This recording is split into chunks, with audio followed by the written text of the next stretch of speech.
We're going to get started in just about 2 minutes, folks. If you want to grab a seat, we're going to get started in about 2 minutes.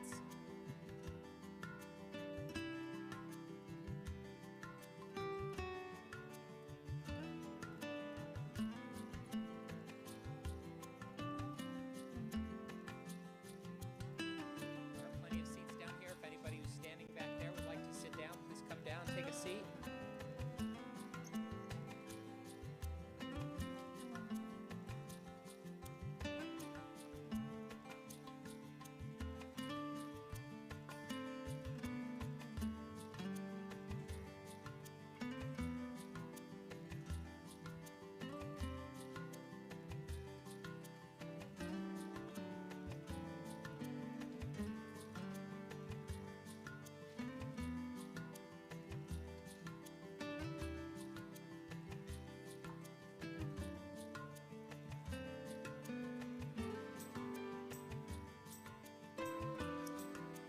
Good afternoon, everyone, and welcome to today's town hall. My name is David Forges. I'm the Associate Vice President in Student Services, and I'll be the moderator for today's town hall. And before we get started, we'd like to start with our land acknowledgement. I'll invite Dr. Primavera Reza Nekoneshi to come and give our land acknowledgement.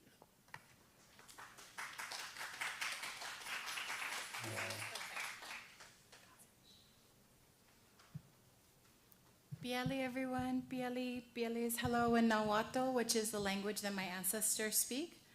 My name is Dr. Primavera Reza Nekoneshi. My pronouns she, her, ella. My ancestors derived from the Tarahumara or Ramuri tribe in the unceded lands of Chihuahua, Mexico, and I have the privilege and honor of delivering the land acknowledgement for today. Mount San Antonio College acknowledges and recognizes that the land in which we occupy is the unceded ancestral territory of the Gabrielino Shoshone, Gabrielino Tongva, and Gabrielino Kizh nations, the indigenous peoples of this region since time immemorial. Mount San Antonio College is located near the Gabrielino village of Pimocanga, known today as the City of Walnut. Excuse me. We recognize the Gabrielino people have suffered an immense loss of their people, culture, lands, water, and other natural resources due to the theft, murder, kidnapping, and enslavement. These injustices started with colonization, and most indigenous people consider colonization a current and ongoing process. Despite the atrocities and injustices committed against the original caretakers of this land, the Gabrielino remain to be a thriving community and continue to practice their traditions, heritage, sovereignty, self-determination, and spiritual relationship to their land. The nations that make up the Gabrielino community continue to work to protect their sacred ways and homelands for future generations. Their descendants are a testament to the resilience and strength of the indigenous peoples that call this land their ancestral home. The Gabrielino view this land as a source of healing, nourishment, and protection. As students, faculty, staff, and alumni of Mount San Antonio College, we honor the Gabrielino people by acknowledging their legacy and current lived experiences. We recognize this land acknowledgement as an opportunity for Mount SAC to advocate for indigenous students through support of the First Peoples Native Center and continued learning and shared knowledge for Native American and indigenous peoples. Aho.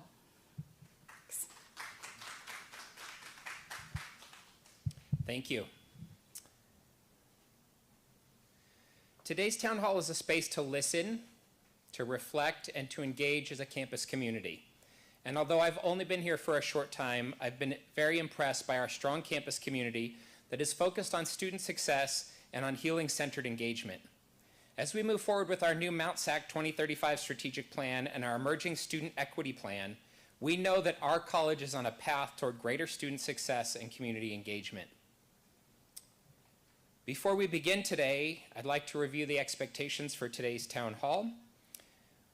You see them there on the screen. We ask folks to listen with care and curiosity as we work to understand one another, to engage respectfully, honoring the dignity of all of our campus members, to submit questions thoughtfully, focusing on solutions and shared progress, to receive information openly with a willingness to learn and clarify, and to expect transparent, informative responses from our college leadership.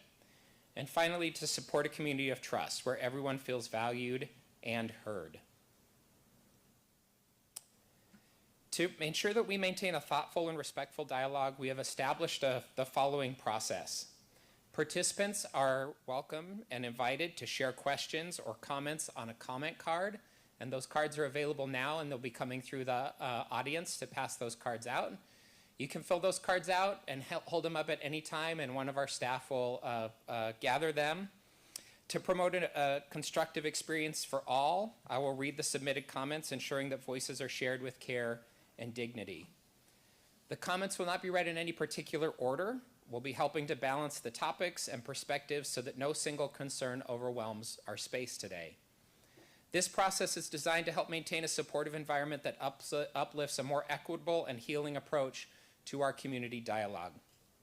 Our college leadership will offer transparent, honest, and informative responses to build clarity, trust, and shared understanding across our campus community. For today's agenda, we'll cover a few topics before we dive into the questions. These will include building a caring, connected campus community, a college budget update, an update on the bond programs and construction projects. We'll talk about advancing a culture of care through training and support, share updates on student-centered support systems, and then, of course, take your questions. Our program is scheduled to last until 5 p.m. today. If we do not get to your question here today, please know that each of our campus leaders maintains open office hours, and you are welcome to visit them during their office hours to share your concerns with them. With that, I'd like to introduce our panel today. First up will be our president, Dr. Martha Garcia. Thank you.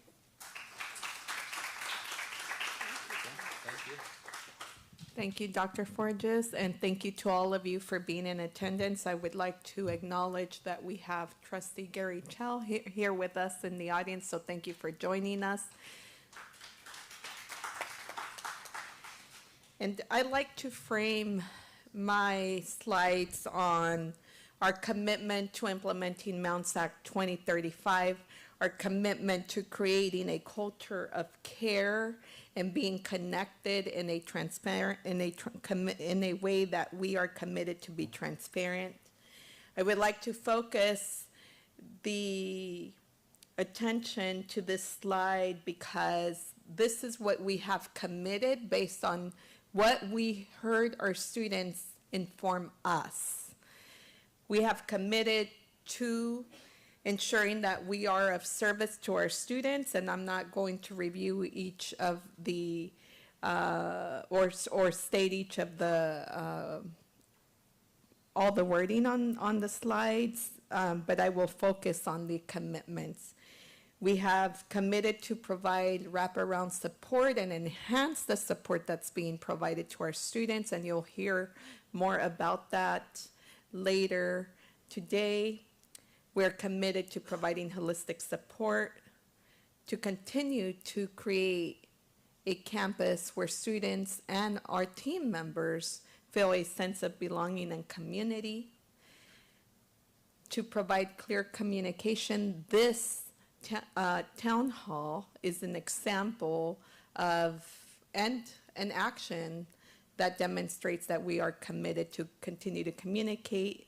And finally, under this institutional goal is we are committed to provide a welcome and safe campus. And the students requested this. The responses of our students overwhelmingly stated that this is important to them. So thank you for being here. And you'll notice in the slides that these commitments are highlighted in correlation to the update that were provided in some of them, not in all.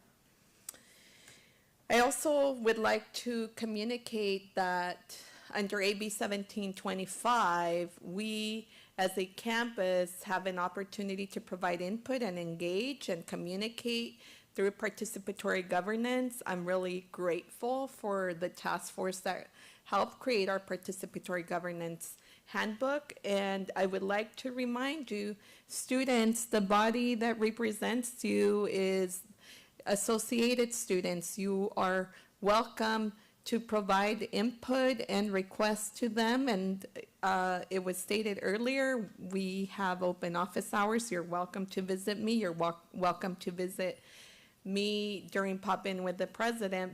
But the body that communicates on your behalf is the associated students, faculty, the Faculty Association and Academic Senate, classified staff, CSCA 262, CSCA 651, and confidentials, and management, management steering, and executive management is we communicate through President's Cabinet. So thank you once again. There are many committees on campus where we engage as different stakeholders and utilize your representative group, because each of these committees has a member from each of these representative groups. So thank you once again. I would like to provide an update in relation to Commitment 1.3, Holistic Support, and celebrate the opening of El Centro and the opening of the new site for the Pride Center. If you have not had an opportunity to visit them, please do so. And this evening, El Centro is hosting an amazing event in celebration of Dia de los Muertos, so I encourage you to attend. In regards to campus lighting, and this request was made by a student, and in relation to Commitment 1.6, we continue to enhance lighting on campus and understand that there's additional areas where we need to continue to do that. There is an update in regards to buildings 1A, 1B, and 1C. Lighting in those areas has been completed. Additional lighting has been added. And I would like to communicate that the next step is to add additional lighting to parking lot A, parking lot B, parking lot D, and parking lot F. And this is in response to a request from one specific student, and since then, additional requests from additional students. So I want you to be aware that we will continue enhancing lighting so that you feel safe, especially if you are on campus at night. In regards to Commitment 1.6 as well, our student Safety Ambassador program, I'm really grateful. Saeed, thank you for your leadership and for ensuring that our students have a peer to support them. And as a matter of fact, earlier today, I had the opportunity to speak to a couple of them, and they were sharing that the need or request for support was extensive during the beginning of the semester, but they have noticed that those requests have minimized, and that's great. But here you see an update in regards to how many, what type of support they're providing. We do have a total of 27 student safety ambassadors on campus, and I'm really, really grateful for their commitment to support you on campus. And now I will transition to BP Joe Dominguez, who will provide a budget update. Thank you.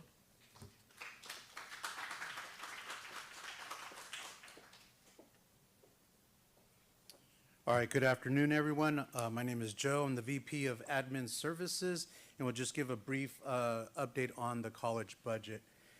So how we manage or react and adapt is based on our state economy.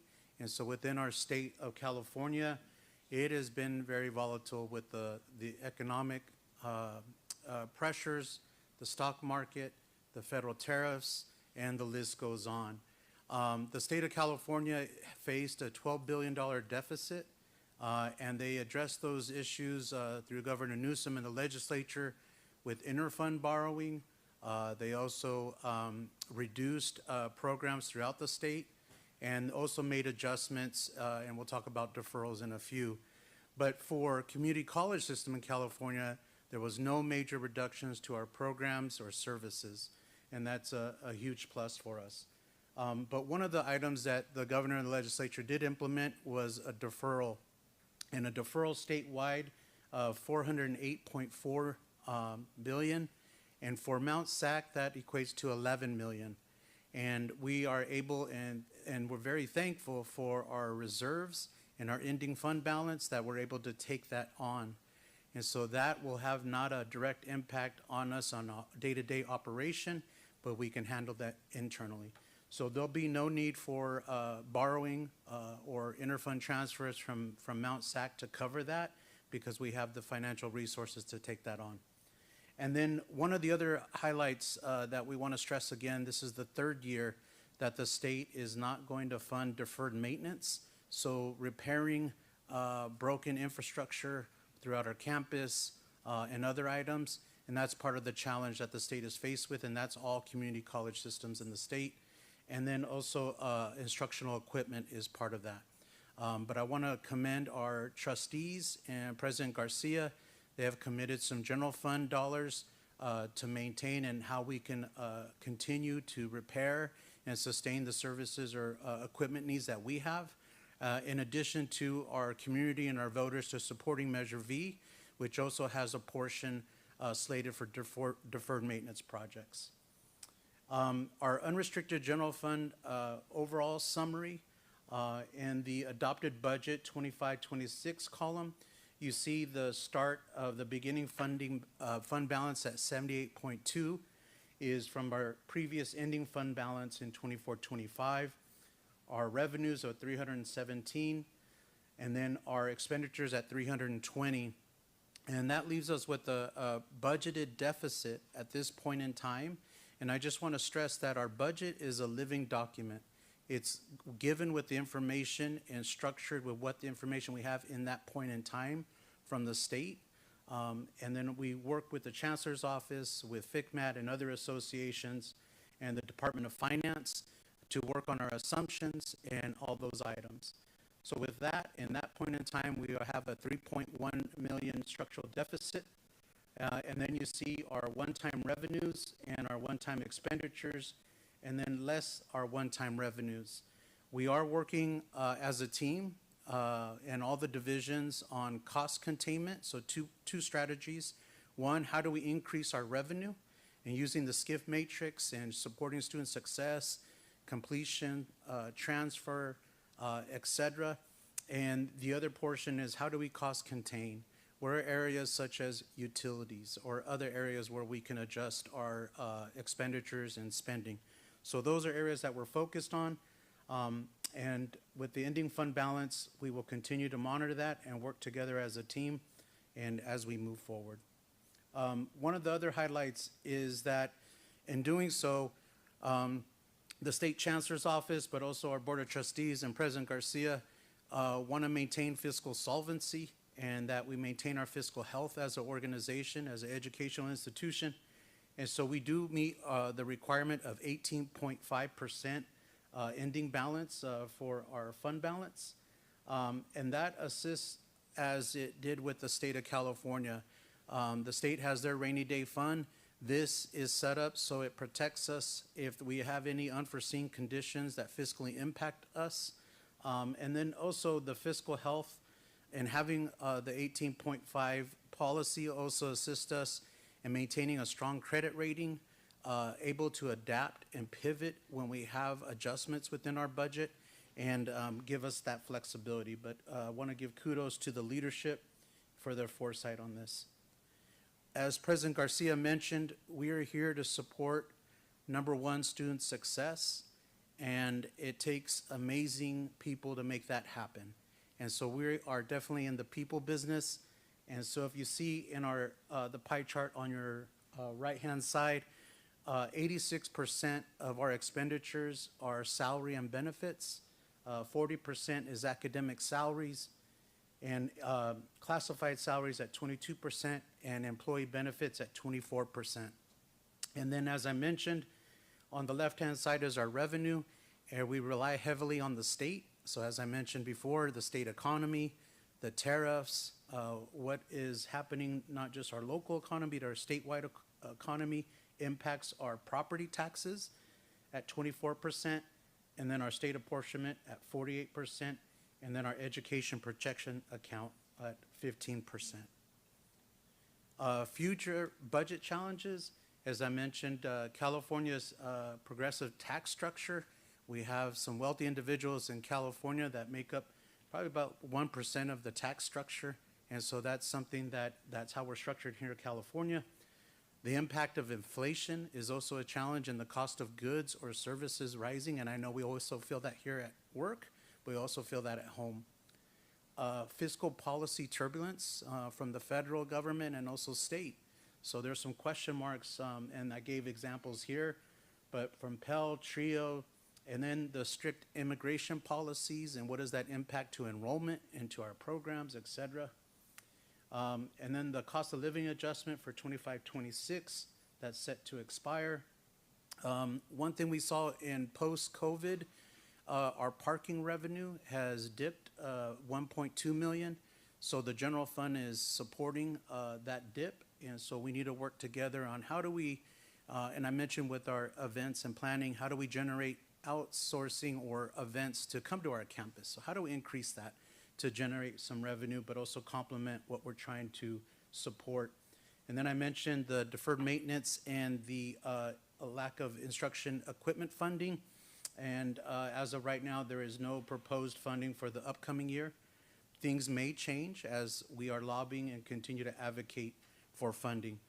And then another highlight, it's a challenge, but it's also a highlight here at Mount SAC. We committed an irrevocable trust to support OPEB contribution for our retirees as those days come and we look forward to retirement. We are trying to lock that in to support our retirees as we move forward. And with that, that concludes that portion of it, and I'm gonna go right into our bond program and construction project updates. So one of the highlights of having a strong fiscal parameters and policies in place and practices, and there's also areas to improve, but we are definitely on the right track. And because of that, we have one of the highest credit ratings a district can receive. And we recently went to New York and to sell our recent bond issuance of Measure V, and we were successful at $250 million sale. We had close to 10% oversubscription of investors that wanted to buy Mount SAC bonds because of, one, our reputation, but two, our fiscal health. And so that is a huge win for us as a district and our community and our taxpayers.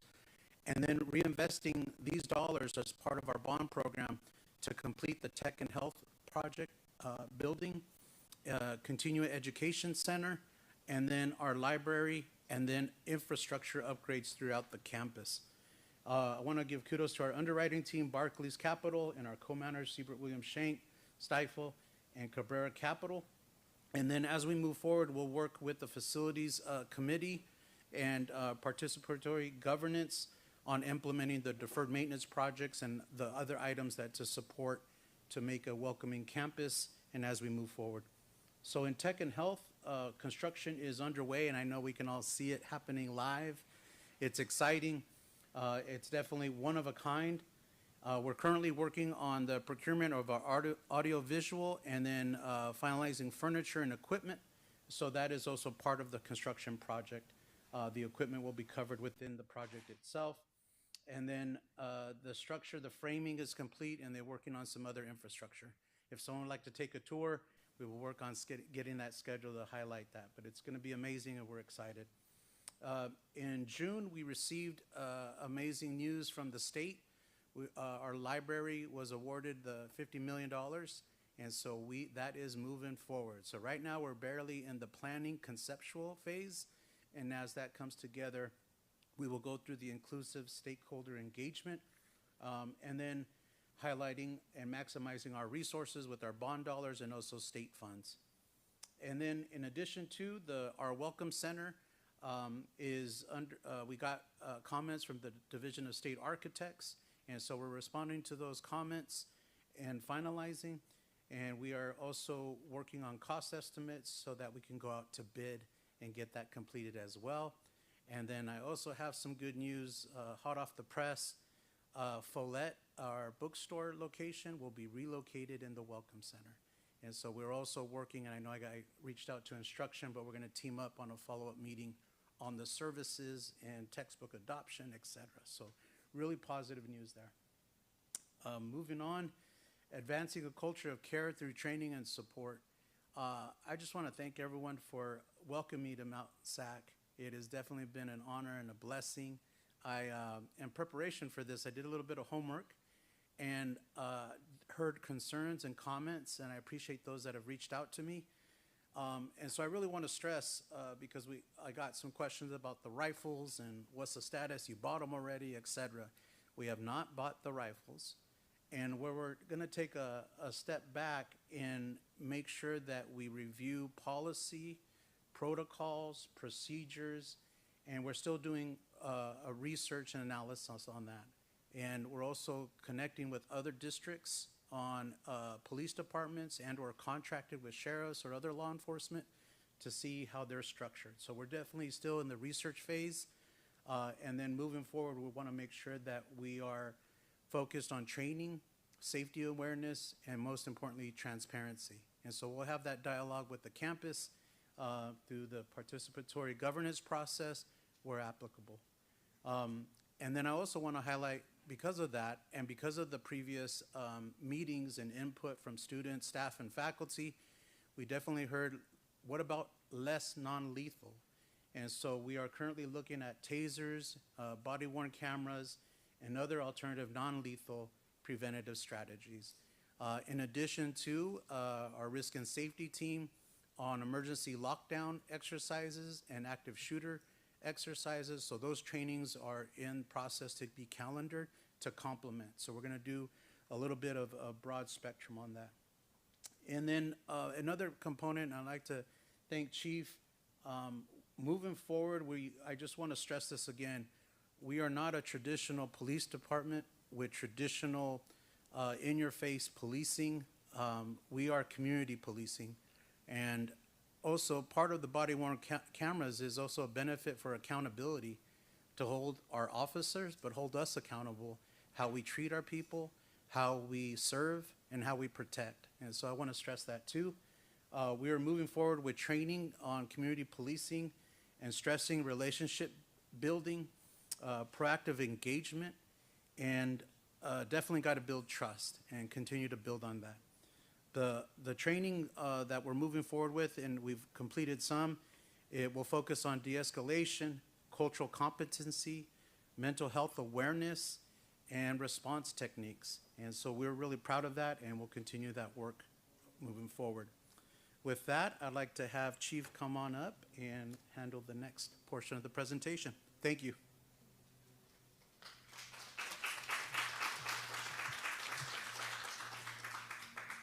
Hi, everybody. So what I wanted to get to first, last year we implemented at the Police and Campus Safety Department some awards and commendations, and one of those awards is for people that don't work for our department that have helped us keep the campus community safe. And we call that the Civilian Certificate of Appreciation. And I'm told we have at least 2 of the recipients here, but just to give a brief overview, in May, there was a student having a mental health crisis, and a professor and some fellow students intervened to keep the students safe until police and campus safety could arrive. And so if Professor Piedra is here, please come up, or if you see your name on the slide, please come up.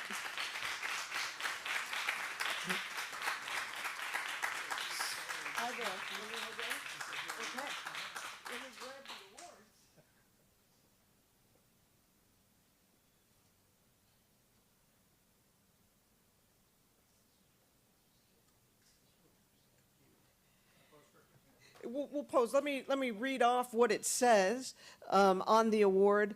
But it says, in recognition of their selfless actions on May 13th, 2025, during which they intervened to ensure a student's safety in a moment of crisis, their prompt response and compassion prevented potential harm, reflecting the highest ideals of community care.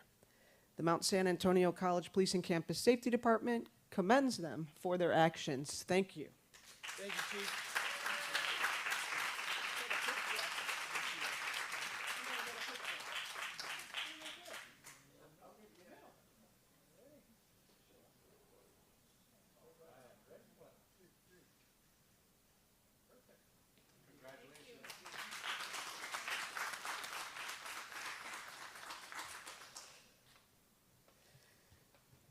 I was asked to give a few updates on what's new with police and campus safety. So starting fall semester, you should have seen our refurbished police cars, black and whites, versus the old white cars that are still out on the road. And it was to help the campus community have a better understanding of who was arriving at the scene. So if you see somebody getting out of a black and white car, that's our sworn officers, and the white cars that you're used to are the professional staff driving around, keeping the campus community safe. Very excited that also at the start of fall semester, we opened our police and campus safety substation in 410. It's on the first floor across from the convenience store. And while we can't have personnel there all the time, we have them there a lot of the times. So if you see the door open, you're certainly welcome to stop in. But it does create a private space for the police and campus safety officers to interview victims or witnesses, and they don't have to make the trek all the way across the street to Building 23. So I'm very excited about this new space for us.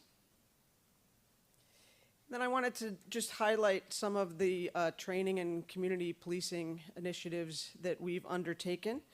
The full list of training from 2024 and so far in 2025 is on a spreadsheet that's on our Police and Campus Safety website. But I wanted to highlight for you that we are listening to the concerns of the campus, and so we've had the entire Police and Campus Safety Department complete a training on immigration enforcement. It was a 1-hour webinar, and we had everybody from our admin on down complete 4 hours of beyond bias, racial, and identity profiling, and everybody in the department completed 2 hours of de-escalation recently. And so these are just some of the trainings and that we've already completed, and stay tuned and keep looking at the spreadsheet that we have posted online for the upcoming trainings as we complete those. And I wanted to say also highlight the community policing efforts that we've been attempting to do. So far in 2025, we have attended over 70 different campus events. Just so you could get to know us, we're not there to do enforcement or police work, we're there to hang out as members of the campus community. And it's been very fun for me, especially to get out from behind my desk and attend all the fun events. We were out at the CDC costume walk, and if you saw me, I was out there in costume as well. Some other just campus-wide initiatives and training, either from HR, or risk management, that we've been doing updates on these at all the forums.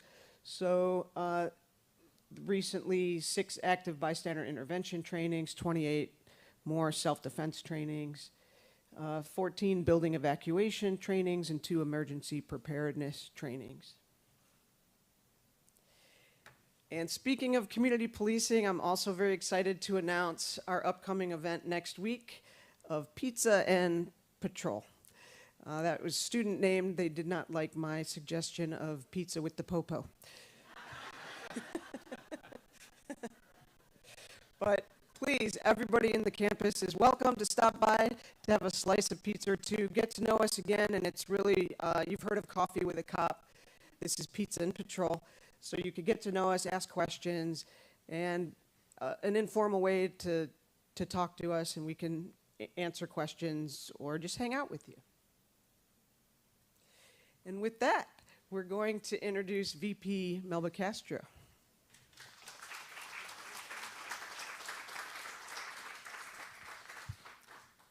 Hi, good afternoon, and thank you all for being here. One thing I really love about Mount SAC is our overall care and commitment to students and to student success. What I want to highlight today is a few of our resources that are really centered in providing that just-in-time support and those support systems that truly make a difference in a student staying here at Mount SAC and feeling cared for and supported at Mount San Antonio College. In terms of just a few highlights is, one is our basic needs resources. A few highlights in here are our basic needs resources continues to provide holistic wraparound supports. Those are various resources such as needs related to financial need, food insecurity, childcare, and other high needs. We also have a nice resource here in order to stay connected and for our students to stay connected with the various resources that are available to them at Mount SAC with our Mount T food pantry, but also connects them to other food pantries and other resources and CalFresh application. So that is our link tree at Mount T Fresh. So that's always a fantastic resource that's available to our students. Another highlight also is our Mountie Food Pantry, and here are our upcoming dates. We also know that the holidays are approaching, and as we get closer to Thanksgiving, also the pantry will be comprising of various celebration type foods, so that also all of our students and those who use the food pantry can take advantage of all of the items that are in there, but also have items for our upcoming holiday celebrations as well. And again, information is included up here, and this is sent out to our students and campus community. Another highlight is our behavioral health services supports, and I am happy to also share that and also formally welcome our new Director of Behavioral Health Services, Vanessa Garcia. Vanessa, if you could please stand up.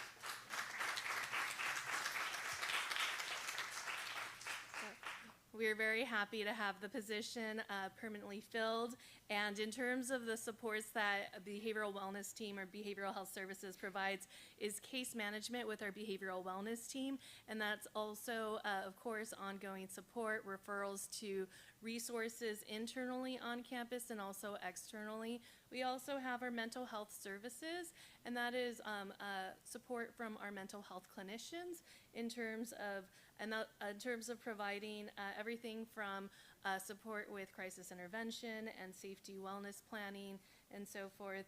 And another highlight of the behavioral wellness team is we are also very excited to bring on a new clinician, part-time clinician with special expertise in serving our LGBTQIA+ community, and that is a wonderful addition to our campus. Also, we have our fantastic services over in the Student Health Center in terms of providing overall supports and for our students. Some of the highlights are services such as healthcare services, and that includes everything from non-emergency types of supports, first aid, also immunizations, TB testing, lab tests, and so forth. Also physicals, lab work, immunizations, prescriptions, a lot of supports for our students. Also preventative health and education that can include things like reproductive health care, pregnancy tests, Plan B, birth control, also health education and resources, and also different workshops on mindfulness and meditation, which are available both online and also in person. Also, we are very happy to welcome, and not here today, but do want to acknowledge Dr. Katty Chow, our new physician in the the Student Health Center. And what we had is a transition, and we have and are welcoming a new physician to also the health services area, and very happy to have her on board. Holistic support is important, of course, to our campus, and part of what we do, and I really have to appreciate the team in student services, the team that continues to also foster ongoing partnerships and collaborations. And with Behavioral Health Center, there is also a partnership with Project Sister Family Services that provides sexual assault crisis intervention, prevention, education services. This is available on campus, so a service provider that is here on campus every Tuesday from 12 to 4 in Building 9E. And another resource that we really want to highlight, and there's several services that are included in terms of the types of supports that Project Sister is providing. Also, we have continued partnership with LA County Mental Health in terms of providing ongoing trainings and supports to highlight some of those trainings are related to de-escalation and workplace violence prevention. And in terms of our ongoing safety resources, which is important to our overall student population, also our campus community, is included up here is a list of overall resources, things such as our police and campus safety, sheriff's department, emergency blue light phones, text to tip, 911, EBIT, behavioral wellness team, discrimination, harassment complaints, and various resources that are available. And also just to highlight the ongoing trainings that have been provided to students and continue to be provided to students as partners. And so just to highlight, there's an overall overview of the various collaborations and also upcoming trainings such as Clothesline Project Exhibit, also Choose Respect Day, sex-based discrimination, a training. So again, the continued support in terms of providing resources for our students. And just an important overall tip is also, if you see something, say something. If you see anything that is suspicious, know that both police and campus safety are available. Also, you could always text a tip. And also, of course, in a medical or any type of emergency, please call 911. So, thank you.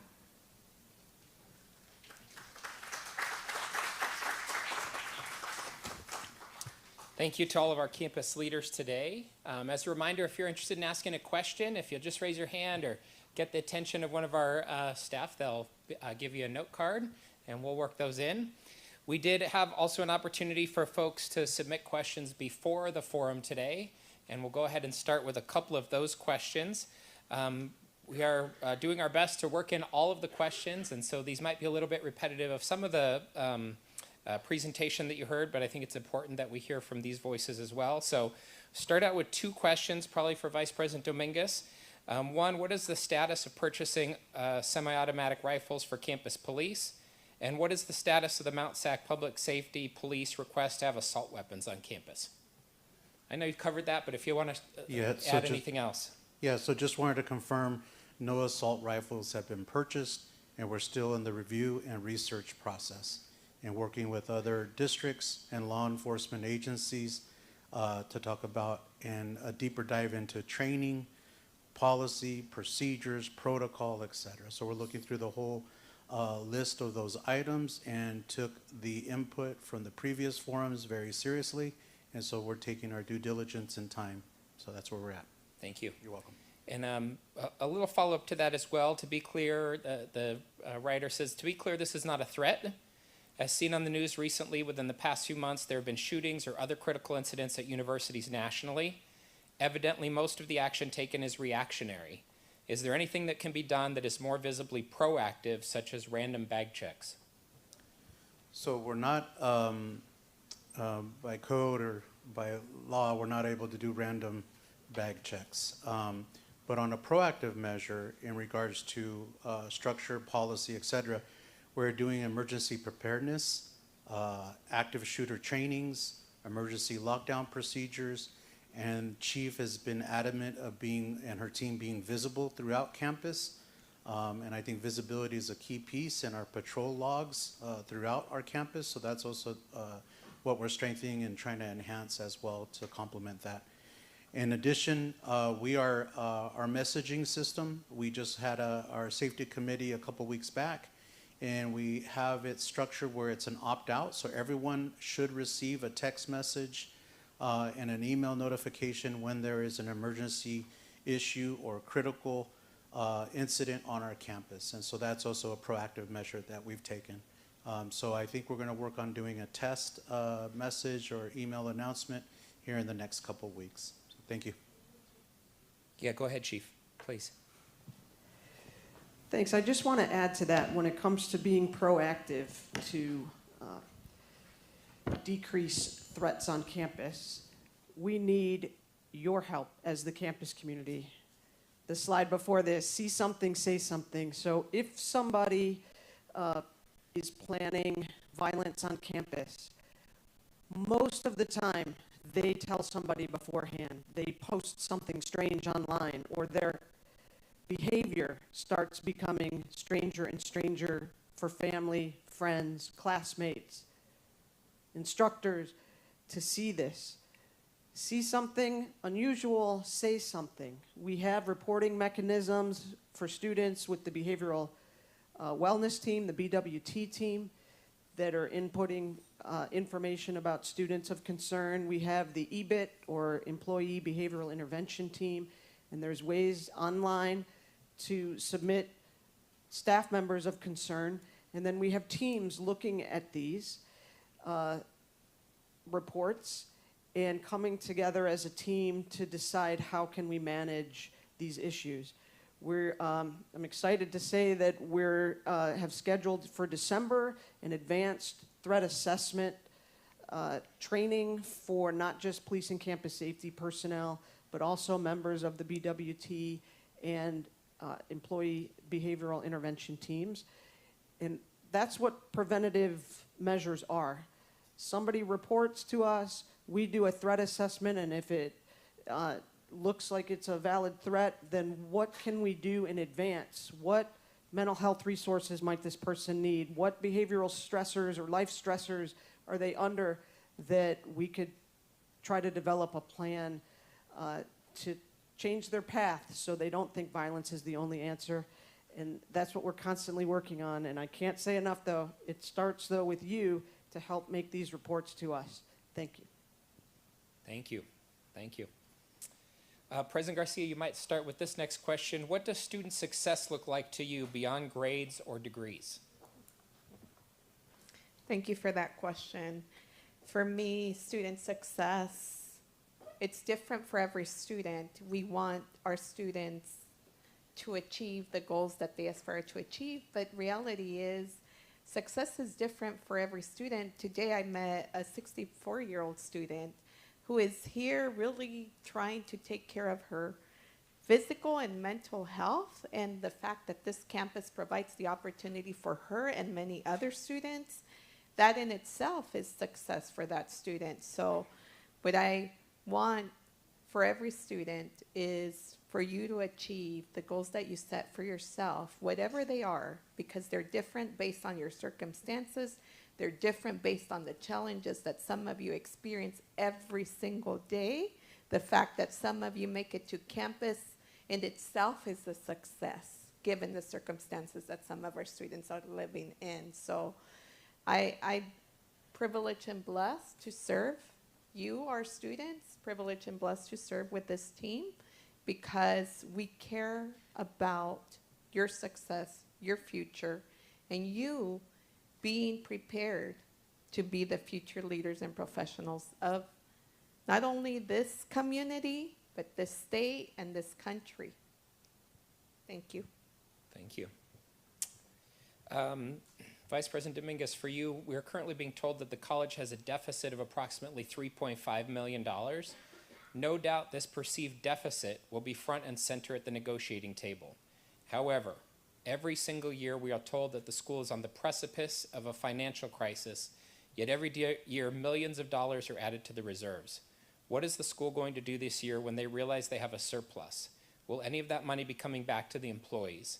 As long as there is a surplus every year, we cannot believe when we are told that the school is facing financial problems. Yeah, so as I mentioned, the deficit is in that point in time from the state budget, and the announcement that we were given, the budget is a living document. And so we adjust and pivot accordingly when the state sends those assumptions and the apportionments to districts throughout California. So with that given information, that's what we have. On the revenue side, things can change. So as I showed on the PowerPoint slide, state taxes is a biggie on our personal income tax, corporate tax, et cetera. So if those increase, which we see a trend of our economy recovering, then things should be getting better. But I don't know what the impact, as we all don't know, the tariffs. And we have the biggest ports here in California. One is in LA and the other one's in Oakland. And so those tariffs, those impacts of the ports of those goods being transported to California has a direct impact on that, our state economy. So those things are going to fluctuate. Given that, with the revenues that we have that is set by the state, we are trying to maximize those revenues in our day-to-day operations and support student success in our throughout our campus. How we can increase is the SCIF matrix. When I talked about completion, transfer rates, providing services to support student success that we talked about. That will help increase our funding through the state in the upcoming year and out years. On the expenditure side, we need to focus on cost containment. Our utilities have continued to rise, and so we need to do better and be more efficient with our utility usage. And that's one of the reasons that we're looking at a solar project to decrease our utility costs. And it could decrease maybe 30 to 40%. We're still vetting that with the design team, but that's an opportunity where we can look at efficiencies. And then our hiring prioritization list. Recently, leadership under President Garcia, we reviewed critical hires that we need to fill as soon as possible so that we can support the work that we need to get done throughout our campus. But at the same time, a balanced approach because we have that deficit and being cautious. And so that's how we're both on the revenue, on the expenditure side, approaching it overall, big picture. If there is an addition or we have a stronger ending balance separate from our 18% reserve, I think this recent negotiations, and I can't talk about future negotiations, but I could attest that President Garcia and the trustees gave more than COLA at the recent negotiation session. So I think with the current leadership, we will still have that commitment, given if we have the financial resources available. So that's as we move forward and we navigate that together. And I'm open to thoughts and suggestions as well. We're doing our best on the assumptions and our forecasting with the information we have. But as I mentioned, things change. And we are also enhancing transparency. I sent out an email to the whole campus on a budget update, and we're going to continue drafting updates to the campus on transparency, but also working with our budget advisory committee. So I want to thank the budget advisory committee members for helping me in that, and we'll continue to work together. Thank you. You're welcome. Thank you. This next question, Vice President Castro, you might be getting a start with. The current food pantry space is not very good. What can be done to find a more suitable space for the food pantry so that it can expand its hours and services? So we're going to team up on this one. So again, there are various needs within student services in terms of space needs and so forth. And it is very much a holistic perspective. I know that one thing that I've shared is when possible, and we know that also space is a premium and also is a larger campus conversation in terms of the process for space allocations, this process in which we request space and it is provided. Unfortunately, within our current space, the current location for the food pantry is the best location at this point in time. However, we continue to also always look for new opportunities. And I'll ask, VP Dominguez to highlight some of the aspects of the process in which we request space and also some of the upcoming changes. So thank you for that. And my understanding, and Gary, you can correct me if I'm wrong, but I believe the pantry was remodeled in the last 2 years. And so, but we'll continue to review space. And as VP Castro mentioned, we're currently reviewing all campus space on utilization and how to maximize it. And what are the program needs and the wants, and how do we balance that with what we have? And then in addition to, with new construction going on, we also look at what's the new space, what goes into tech and health. We got the award for the new library, so looking at that as well. But in alignment to 2035, we outlined a process for space requests and space utilization. So please work with your department and the various VPs, and we will go through that review process. But on the facilities and planning side, we're currently doing utilization study campus-wide. And also, not just interior space, but exterior space. And then Wi-Fi accessibility is also an opportunity where we're trying to enhance for student engagement. Thank you. Thank you. In the interest of transparency, I'll share this question as well, although I think the answer is probably fairly similar, but this question is about the Veterans Resource Center. When will the student veterans have a larger center to accommodate mobility devices like wheelchairs, walkers, and mobility devices, and space for privacy when speaking with counselors, the 2,000 veteran students on campus? There are 581 on service-connected, on disability, and on the GI Bill, not including their dependents and spouses. When will the VRC have space to accommodate our population on campus? Do you want to add? Yes, we'll add, and again, and I think it really echoes, we know that there is so much in terms of one, amazing work that's happening in support of students, but also needs, and we do also within student services specifically, there are different challenges with space, and we try to do the best that we can within those opportunities, while still continuing to have those collaborative conversations about could there be something into the future, and again, do want to just really acknowledge the work of admin services, also of Dr. Garcia and her leadership of also looking at, are there potentially unused spaces? Is there anything that we can do with regards to being creative? We also know that as new space comes online, there could be secondary user effects. And so we would be happy if there are any of those opportunities, but knowing that this is a partnership and we have to also work in partnership with admin services to request additional space. But we have, and I know that also other areas as well have space needs. And so it is a collective conversation. Yeah, and part of that is the space utilization that I mentioned, but I think Gary and I and Valerie will take a site visit and meet with the Veterans Resource Center so we can hear it for ourselves and take a look. But we'll consider that and look at other opportunities, so we'll continue to do that work. Good. Thank you, Joe, and I can take you on a tour of many of our spaces too. Sounds good, sounds good. Vice President Fowler, I think I have one for you. Someone wrote in, why in the past several years has Mount SAC closed the makerspace, removed the physics and engineering study room, removed a physics and engineering faculty office, removed a display of engineering student work, and removed staff support for engineering courses? Thank you so much for that question, Dr. Forges. And our Dean of Natural Sciences, Dr. Denise Bailey, is here, and who oversees the makerspace in natural sciences. I'd like to invite her up. Warm welcome. Thank you, Denise. Hello, and thank you for the questions. There was quite a few in there, and over the years there have been changes within the Natural Sciences Division.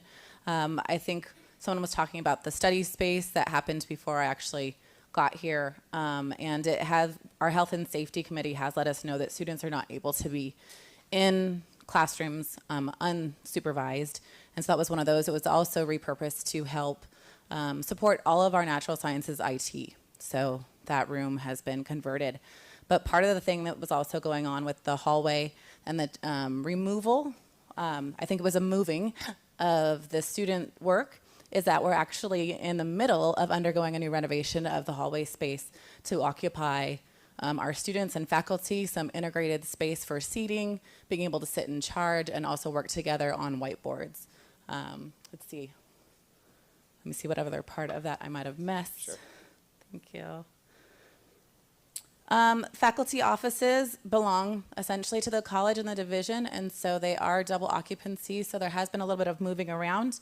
But probably what this one is referring to is we did have one faculty member move across the hall so that actually we could put a satellite office for the Natural Sciences Division in Building 60. Natural Sciences actually occupy probably the most of space on campus, but including buildings 7, 11, 60, 61, and 80. And so making sure that we didn't have our division office just in one of those buildings and we could help support more faculty and students, we actually did do a satellite office over in the first floor of 60. And I do not believe we've removed any staff support for engineering courses. We actually have 2 full-time physics and engineering lab techs. We've actually been working to move their schedules so that we do have one that even works to support our evening staff. So if there's any you. follow-up to that. Thank you. Okay. Thank you.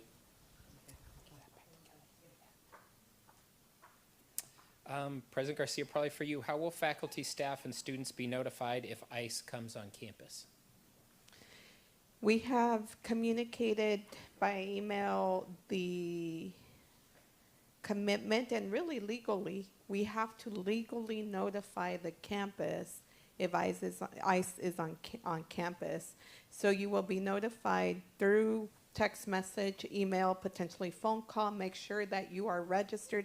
The last email that was sent to the campus community, which includes our students, included an opportunity for you to register if you're not registered in our communication system.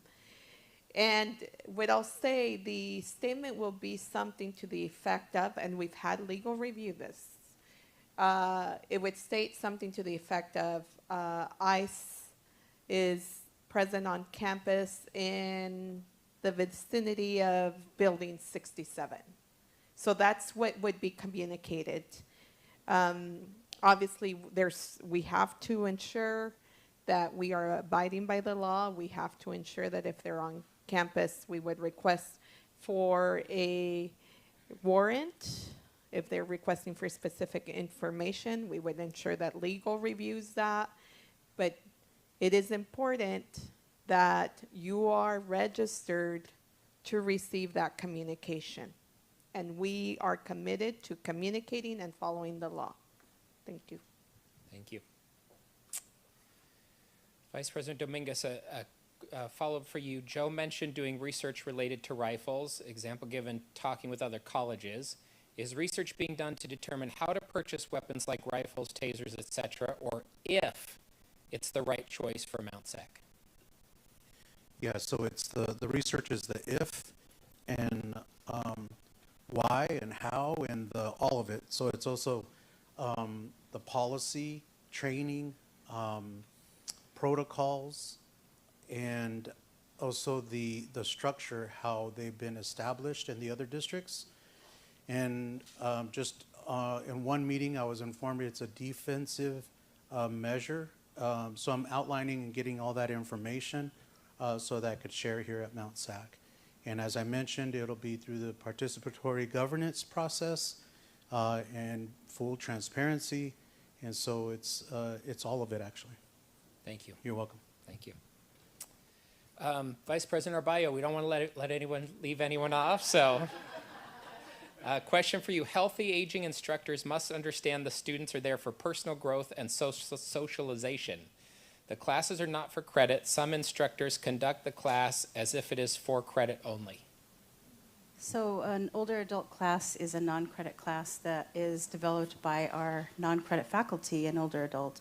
And part of that class, Healthy Aging, has a strong health education component, which is nutrition, wellness, and also aging. And so and there are assessments that were developed by the faculty. So those are the intent from the faculty to deliver to the students. So we're happy that the students are having a good personal kind of an experience and socialization. That's part of it. But that really is dictated by the course outline of record. So the other thing to note is non-credit courses cannot be completely physical education. That is prohibited in ed code, so we wouldn't be able to have a class that was just physical education, so. Thank you. Okay. Thank you. Oh, that's good. I think just a comment here. Thank you to President Garcia and Mount SAC professors, staff, and managers who support scholarships through President's Circle. It really helps us students who need help. Thank you very much. Let's see, Dr. Castro, why are the turf team and robotics team the only Mount SAC teams without priority registration for student members and contractually compensated coaches? So priority registration is also outlined in Ed Code in Title V in terms of both. One is the groups that are mandated and when they are mandated in terms of getting priority registration, the different tiers and so forth. And so that's just a little bit of background and context. At Mount San Antonio College, through our administrative policies, we also have a local process in which there is the ability for different groups to request consideration, and robotics and turf team have requested that consideration. It has moved through academic senate and is currently under consideration right now. However, additional information is being gathered before a decision is made. Thank you. Thank you. I think Vice President Fowler, it's thrilling to hear about wonderful supports and services being provided to students. What are the college's plans for instructional programs as we navigate financial, social, and environmental challenges? Kind of a broad question.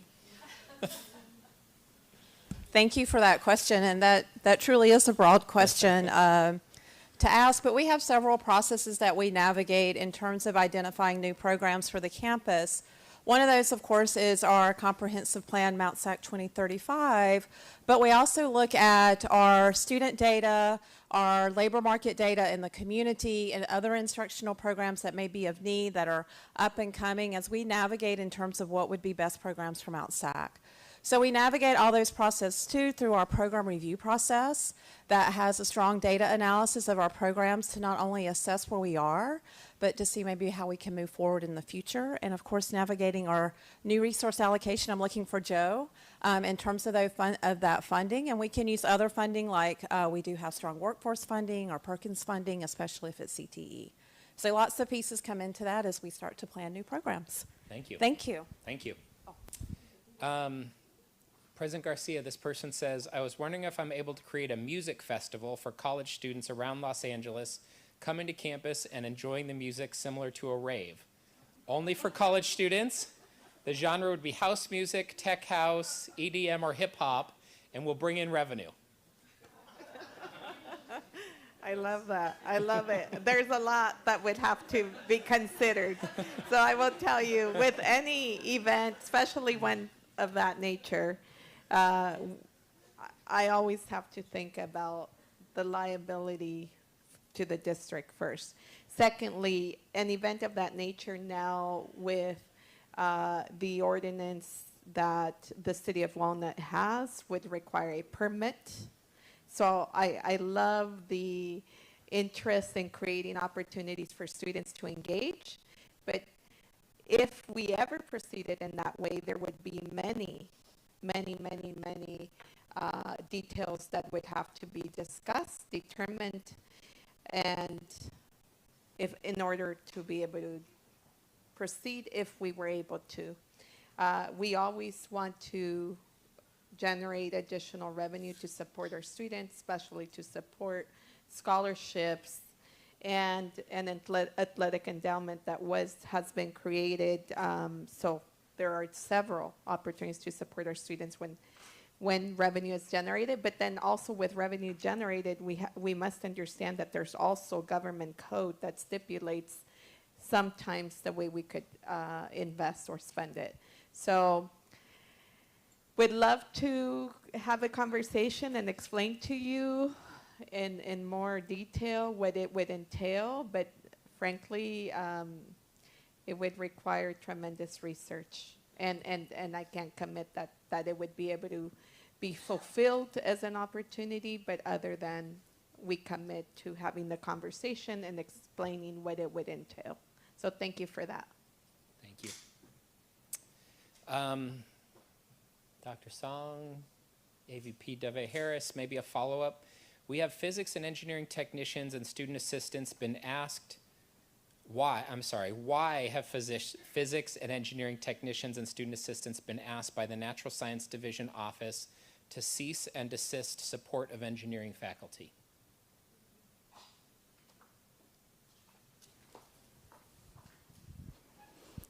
Good afternoon, everyone. Thank you for that question. Really, it's a classification or a work classification matter that question relates to. And so the management and the employees are working through the responsibilities of the individuals in those areas. But at no time has the district decided to make a commitment not to support faculty in that area or not to support programs. So the support of faculty and programs continues in that area. But the work classification matters relative to the staff are being worked through with management. Thank you.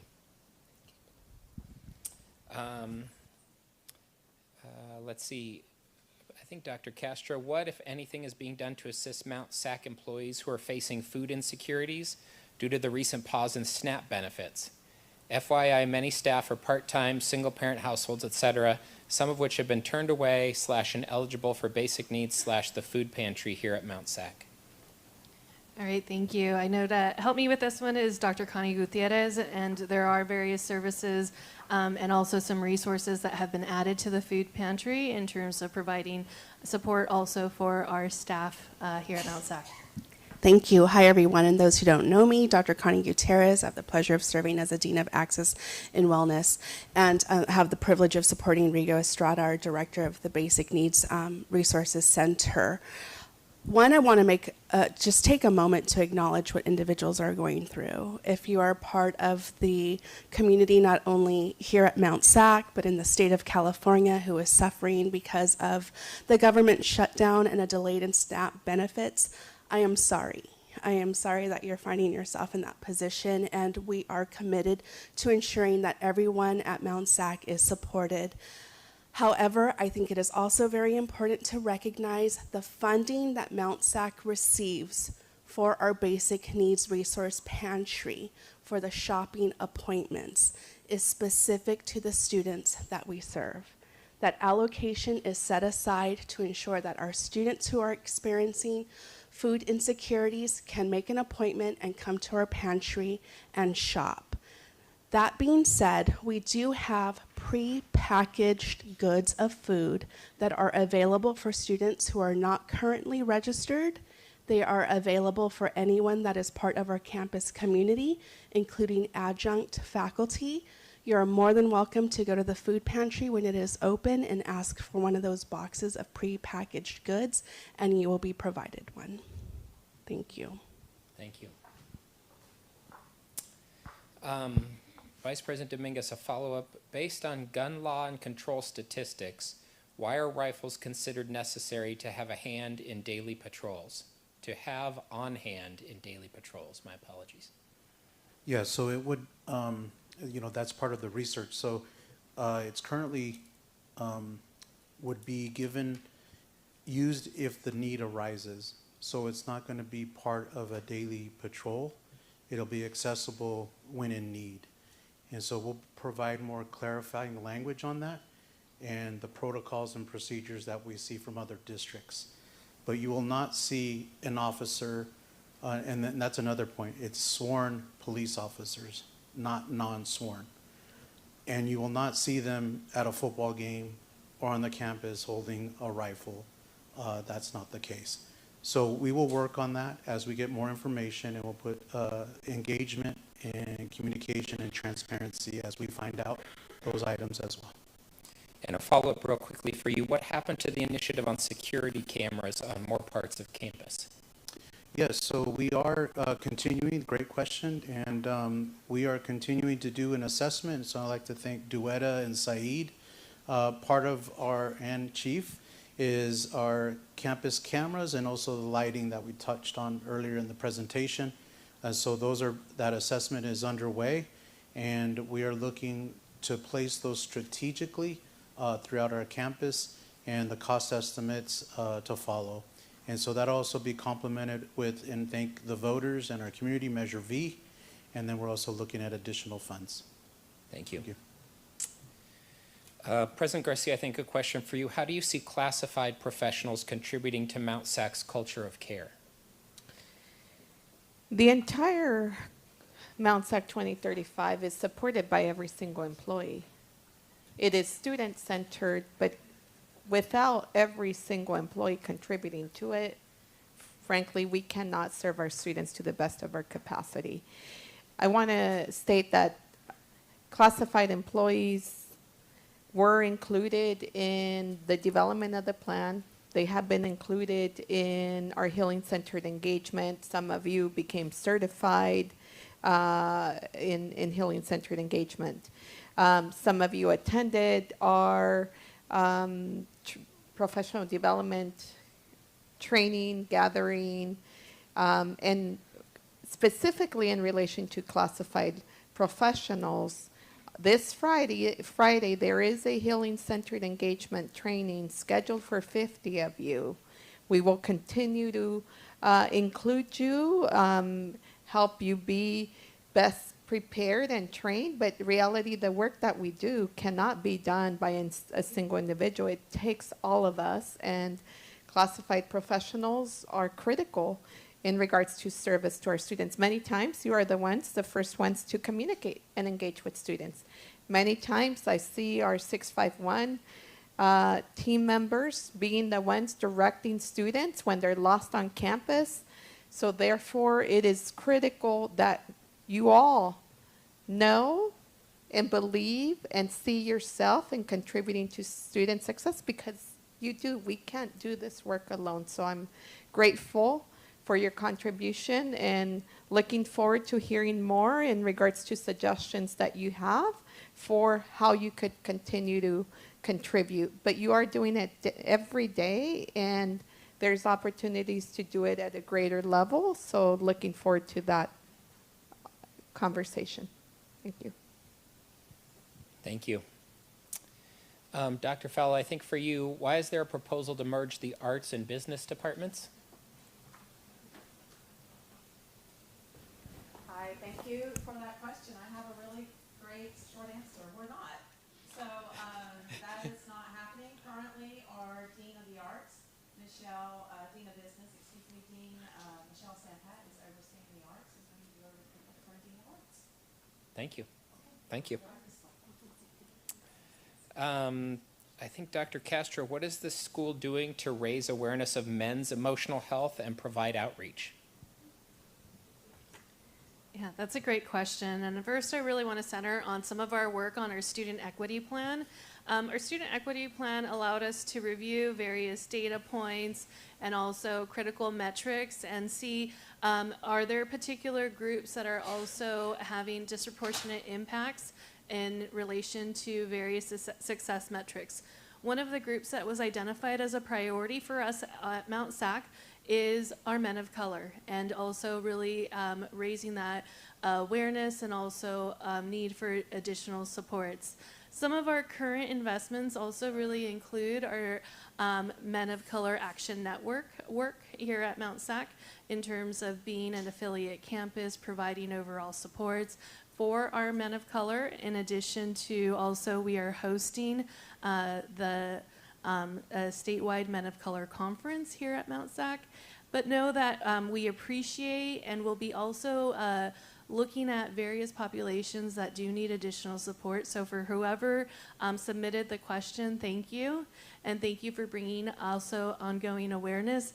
As I shared, we are very happy to bring on and welcome Vanessa Garcia to the campus. This is, I think, not even full week 2 for Vanessa, so she has a lot of work coming up, but we are very excited. We have also invested in our behavioral health services by taking an assistant director position and also enhancing that to a director level position to really bring in the types of supports needed for our campus. We're also partnering and have a 3-year contract with NABITA, who will also be working with us for a review of our services, our policies, procedures, and also professional development. So know that overall, this is an area that we do and will continue to invest in, and also work in terms of enhancing services and supports for our students. And especially thank you again for that heightened support of our men, and also providing more additional emotional support and also services for our men. Thank you. Thank you. Vice President Dominguez, when will Lot H6, Building 79 side curbs and designated ADA area have an ADA ramp to access the ADA marked pathway for mobility devices?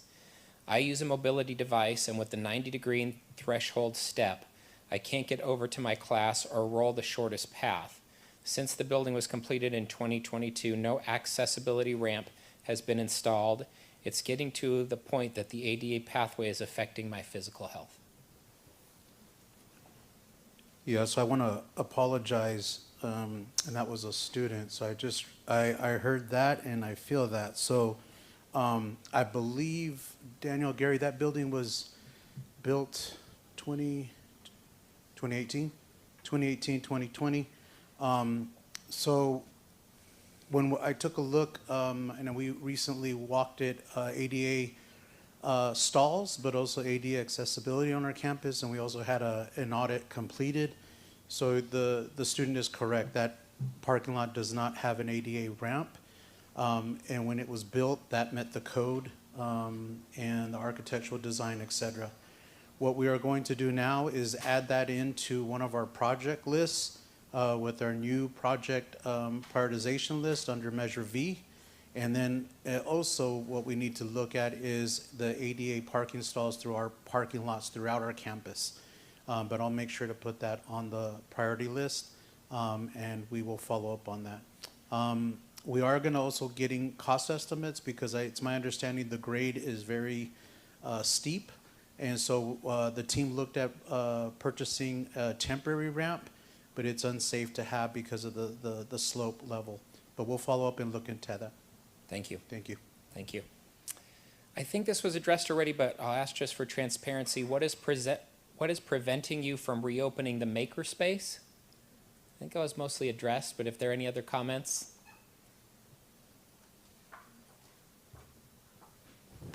Okay, so thank you for that question again. I think it was part of the longer one, but the makerspace on campus used to be funded by grants, and it was open for the community as a whole. Unfortunately, those funds ran out, and what we've been able to do in the meantime is through our division funds, we've been keeping it open as a lab space, making sure that we're supporting our engineering classes. We have architecture, some vocational jewelry classes as such. But I also, right now, the full reopening with some open hours is going through our new resource allocation process. But in the meantime, I do believe we might have been given some funds for a new opening in spring, and we will see what we can do with that and how the services go and support our students in their lab classes. So it will be opening soon, hopefully. Thank you. President Garcia, what are the most important long-term goals under Mount SAC 2035?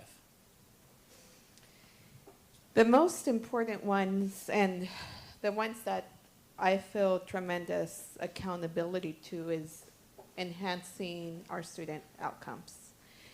There are many recognitions that the college has received and continues to receive. But reality is that it is critical that our students continue to do better. And this is why, to you, every single student on this campus, the more of you complete your goals, whatever they are, your family and future generations benefit. And it is not good enough for me to know that we're doing well in comparison to many other colleges across the nation, that you are succeeding at greater levels. That's not good enough. We will continue, we have set goals to improve your outcomes. And obviously, the way we will do that is not only by continuing to review our data, but it's important to really question and be intentional about the services you're providing, about you're being provided, about what additional services and support systems are necessary in order to enhance success. I think it is really important to be honest that we're also reviewing which students on this campus are succeeding at lower levels and trying to understand why. In the Student Education Achievement Program new plan, we have identified, as was stated, men of color. Men of color are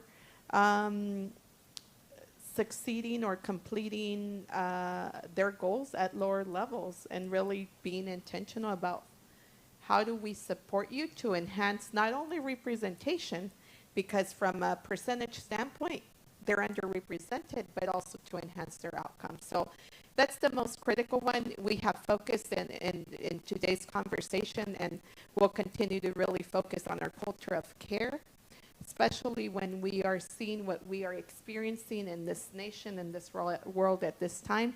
I want you to know that at Mount SAC, it is important for us that you feel safe, that you know that you belong, and that you're important on this campus, and that when you show up, that this campus is committed to helping you achieve your success, whatever, in whatever fashion you define that. So outcomes, student outcomes are the most critical, but we can't do that without supporting the faculty, the staff, the team, and understand that there has to be support for them in order to all of us be committed to helping our students increase their success. But that's our accountability scorecard for all of us as a team that work here on this campus, is the student outcomes. Thank you. Dr. Castro, maybe Dean Gutierrez, why is there a lack of support for students with social anxiety? The student services offered at Mount SAC, such as Access, have a lack of accommodations available for students who struggle with social anxiety. The only accommodations they offer are mostly designed for students with physical or learning disabilities, but there needs to be more options available for students with mental disabilities such as social anxiety. For example, students with social anxiety struggle with public speaking, and there is a lack of alternative options available for them. What will be done about this issue? Thank you. I'll take that question. And to whomever submitted that question, I would absolutely invite you to contact me, either calling Access or email me at connie.gutierrez@mountsac.edu. As we say in the disability support world, if you've met one person with anxiety, or if you've met one person with autism, you've met one person with autism or anxiety. When we say that, it's because in accommodation support, accommodations are not a one-size-fits-all model. So whomever submitted that question, I encourage you to reach out to me, because perhaps we can rearrange for you to have the opportunity to meet with one of our wonderful counselors and go through what we call the interactive process. In the interactive process, a student sits with a counselor and actually discuss, how does your disability impact your learning outcomes? In the post-secondary environment, we cannot modify curriculum, nor can we modify the course outcomes. So if you struggle with anxiety, and it sounds like the person who submitted the question needs more support with that, please come see us so that we can engage in that interactive process with one of our counselors and see how we can best support you. Perhaps it's tools and techniques, perhaps it's meeting with one of our counselors or going to our lab and doing some independent work, but we also aim to empower our students. So while we won't modify your curriculum, we'll absolutely empower you to be able to be successful in those classes. Thank you. Thank you. And a comment there too for you, Dean Gutierrez, and probably for Vice President Castro. I'm happy that the Dean's boss helps support us in Access. We had celebrations and events for disability awareness, and we feel happy to have the Dean ask for support and get it. We are also happy to have stoles at graduation to show we are proud of being in Access. Thank you to Dean and her boss for the support. Appreciate our students. Thank you. So thank you for whomever submitted that. It's important to recognize Access is categorically funded. So those of you not familiar with the way departments are funded, that means we get one allocation from our state of California. And with that money, we're supposed to make sure everyone is accommodated, all of our wonderful faculty are paid, and we're able to provide the level of support that we can. Mount SAC is incredibly committed to supporting all of our students, and that includes our students with disabilities. That is why we receive what is called campus effort. So thank you, President Garcia, for always ensuring that we receive an additional allocation to ensure that our accommodations can continue uninterrupted. That being said, we're not funded the way EOPS is or some of our other amazing support programs. We don't have the funding to give out backpacks and free supplies or throw amazing parties. But when we do get additional support from our campus, we leverage that to throw Disability Awareness Month events. Thank you for the support. The students were able to order Sodexo items 3 times, so they felt very special. And thank you, Dr. Castro, for the funding for the stoles. Students being able to display their disability pride at graduation is going to be huge for them this May. So thank you. Thank you. Thank you.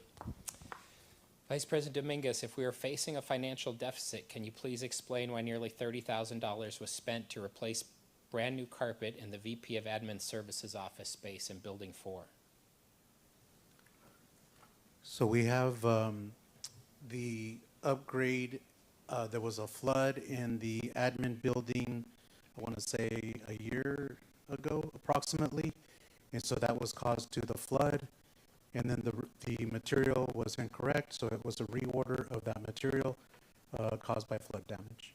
Thank So you. that's it. You're welcome. Thank you. President Garcia, this person would like to know what drives you personally when you think about serving Mount SAC students. Thank you. I've shared this with many of you, but for those of you that do not know, and it makes me a little emotional to even to respond to that. But I stand here as your college president, as a student who attended a community college, as a proud daughter of farm workers, as someone who never thought I would achieve what I've been able to achieve. The foundation that I received at a community college really changed my life and created a pathway to opportunities that I never imagined were available to someone like me. I stand here as someone who, as a single mother who receives CalWORK state assistance, completed a bachelor's and was driven to pursue a master's because I wanted to provide for my son. I personally have experienced food insecurity. And I know that may be different, but it makes me emotional to think about our own team members that because SNAP is being essentially at this point not available, that they're experiencing hunger. And that's the case for many of our students. That's the case for the families of some of our students, especially our undocumented students. So it is because all the odds say I should not be here in this role. And mentors and people that believed in me and the drive to provide a good life for my son, that I continued, and I've achieved dreams that I never thought would be achieved by someone like me. And it is with that drive and that story that I want you, every single student, to believe that your dreams are possible, even when all the odds are against you.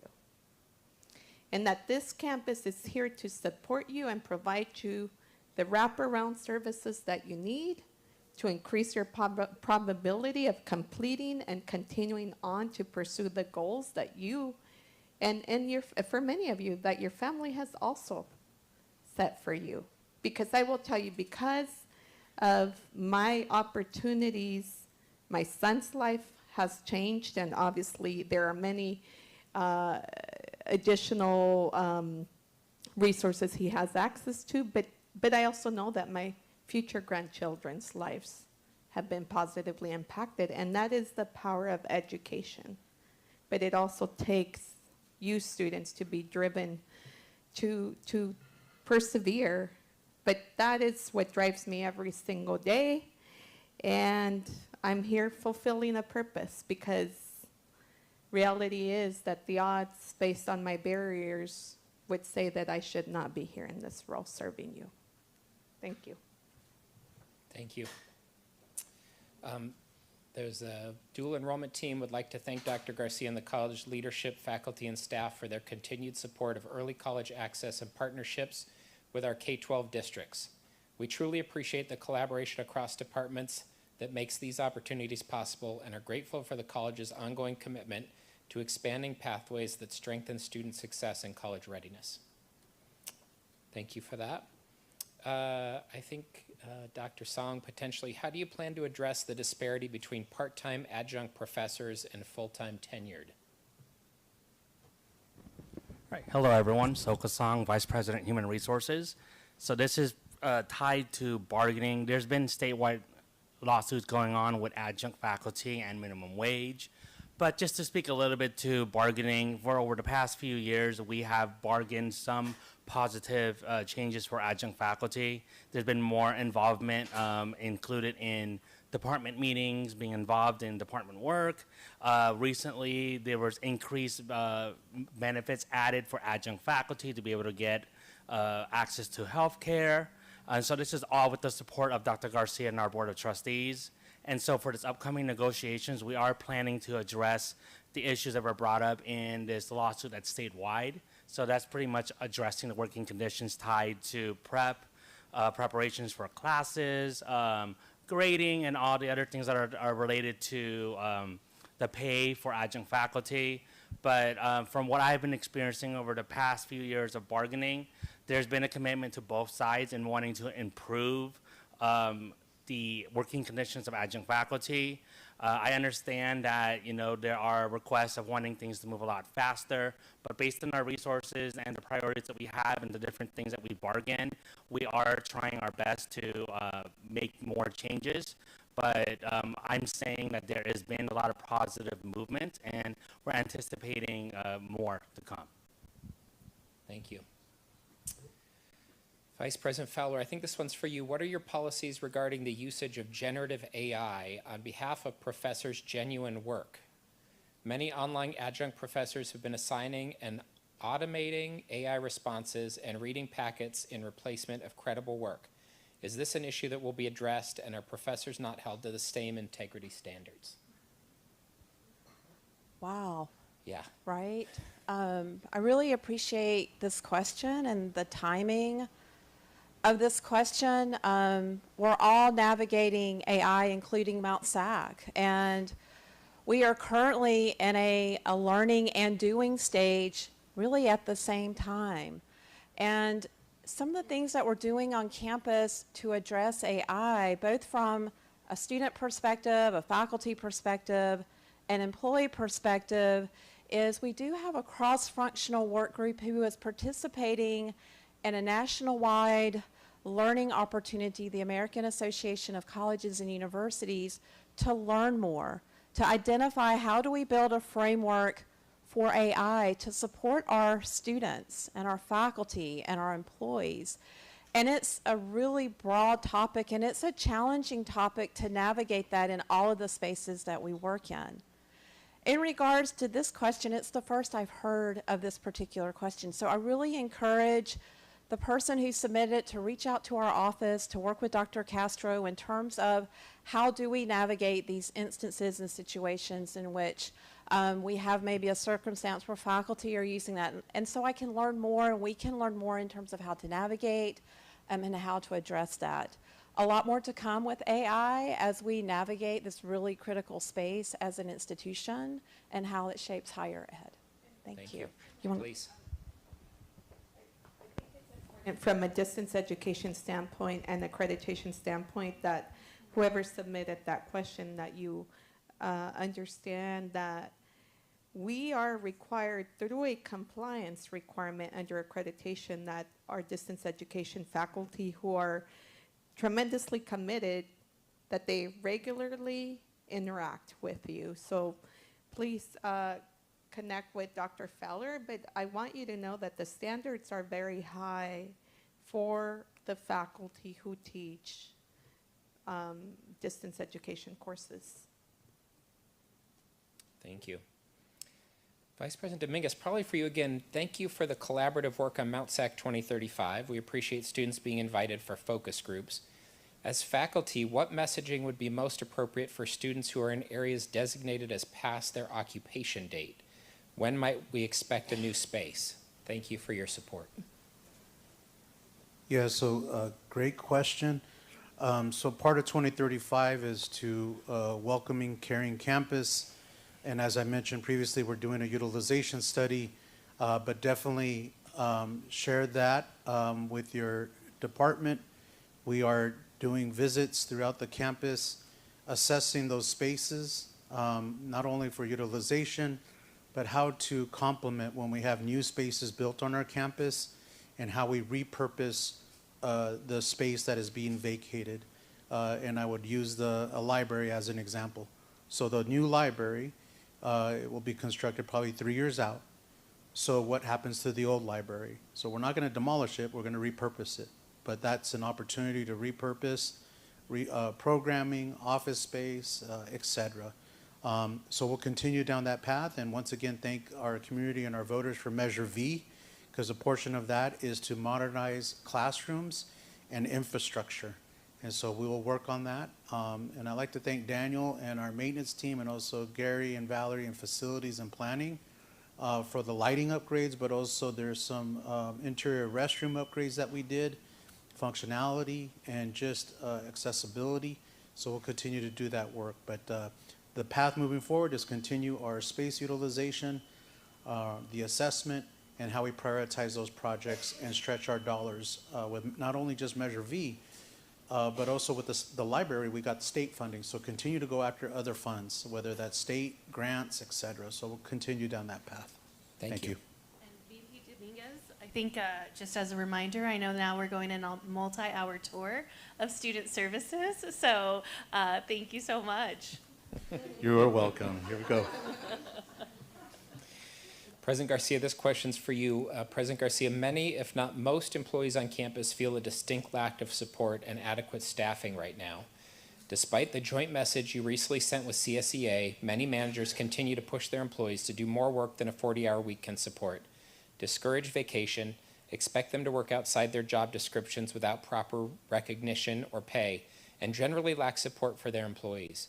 What are we doing as a campus, and what are you doing as president to change this toxic culture? Well, I will reiterate what was in that message. First and foremost, you should not work overtime if you choose. You cannot be forced to work overtime. If you're working overtime, it is important, obviously, that you're compensated appropriately, or that there is an agreement if that essentially compensates you and returns to you the additional time, whether it's through compensation or an arrangement with taking some additional time off in the future for the extra time. I do want to emphasize that Cabinet should be releasing soon the initial list of positions that will be replaced. With that list, you will notice that the majority of the positions that will be replaced are classified positions.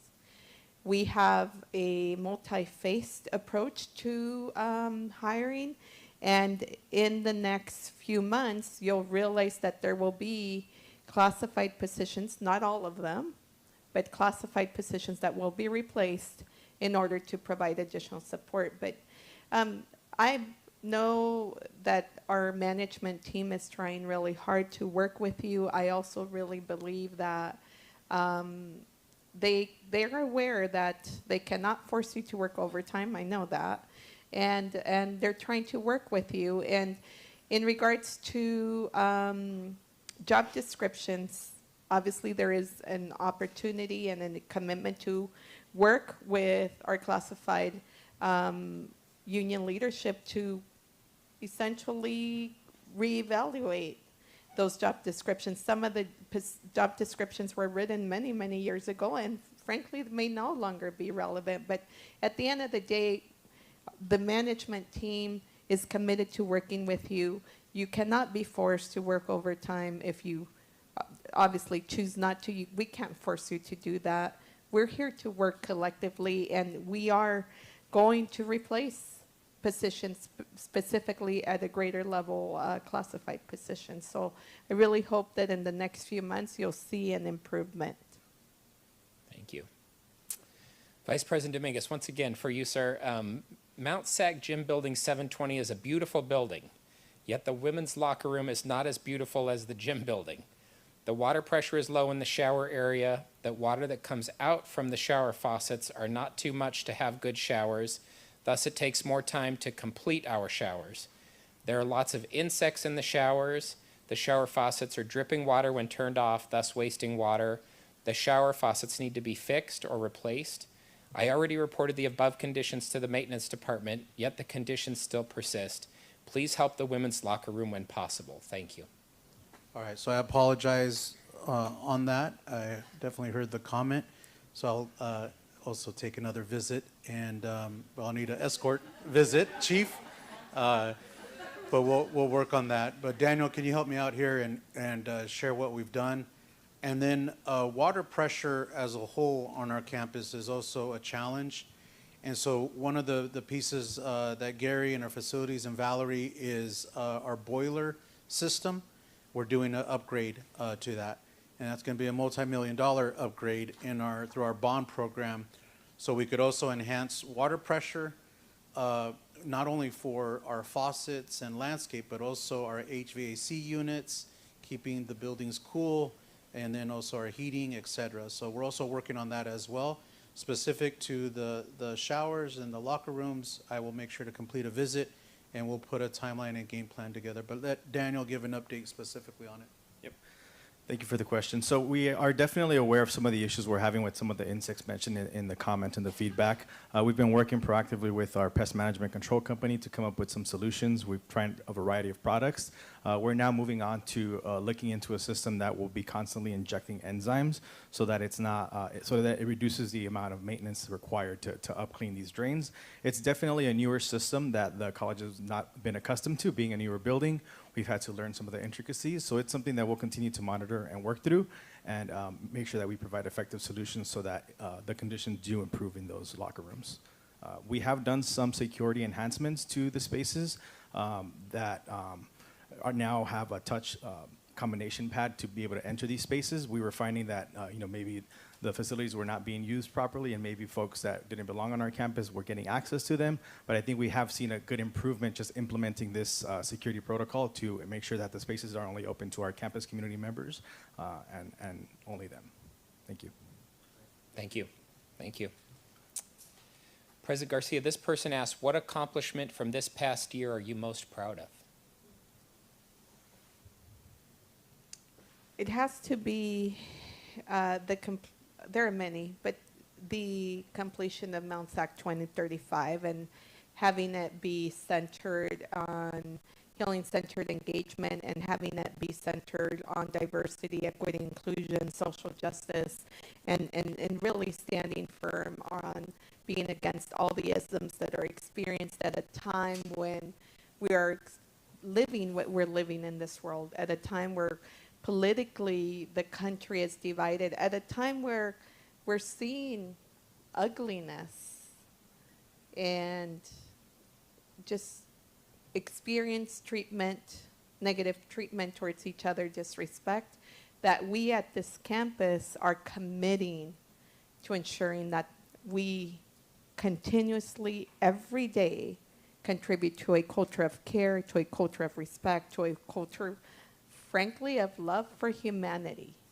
in spite of the fact that there are differences in opinion, in spite of the fact that there's differences in certain stances, that we on this campus have completed that plan and will demonstrate every day our commitment to making sure that all of you that are here feel that you belong. That is the greatest accomplishment, to have been able to achieve that alongside with you in a year during what started at the end of my first year, in such a being fairly new to the campus, that's a huge accomplishment. It was not easy, but yet it's completed and we're focused on implementation now.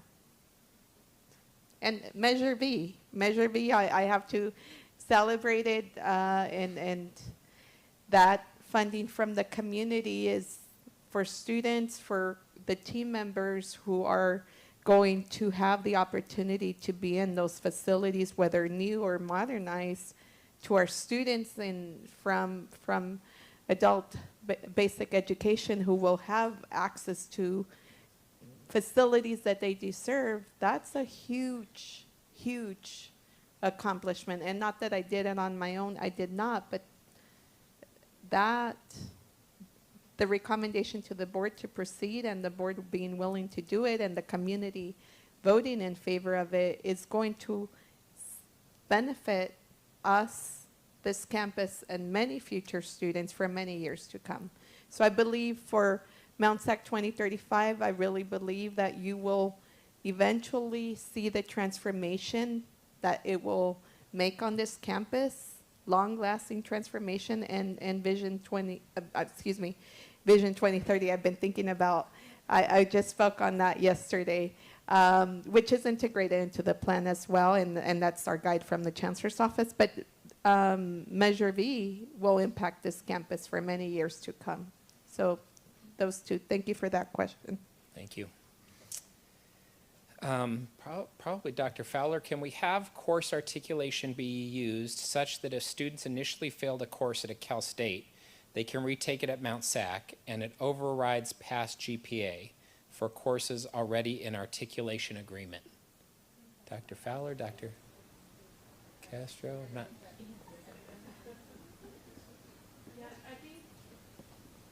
That is an excellent question, and so I will be honest in saying that we'll have to go ahead and review this in terms of viability with Title V, and also that is also a partnership in terms of academic policies and so forth, which are in collaboration with instruction and also academic senate. So that will require us to do some research and then come back in terms of the viability of that question. If there's someone who later on is willing to talk to me more about this question, love to also have that conversation and also continue the research in collaboration with our team and specifically looking at the viability of that with relation to also Ed Code and also Title V. Of course, in terms of one aspect is in terms of academic renewal, that would be in terms of our courses offered here and our Mount SAC transcript.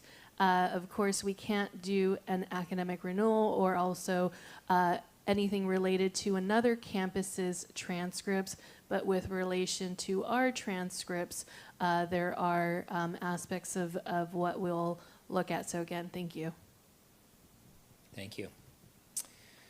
We have covered all of the questions that were turned in today, and I want to thank you all for being here. It shows how deeply you care about this institution and our mission.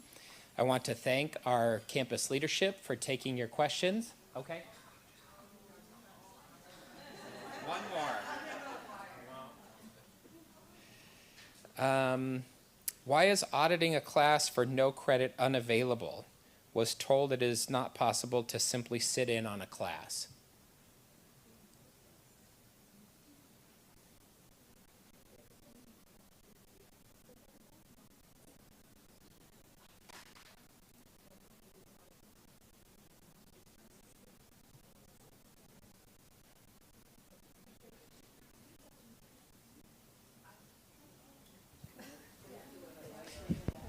Wow, we are all stumped on this one.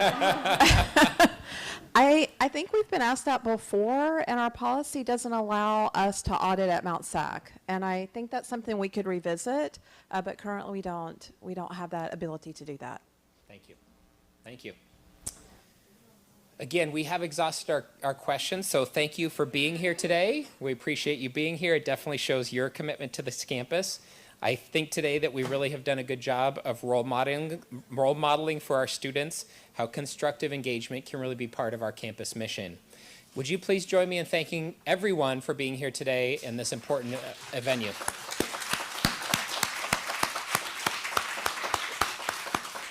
Thank you all for attending. We look forward to seeing you again soon.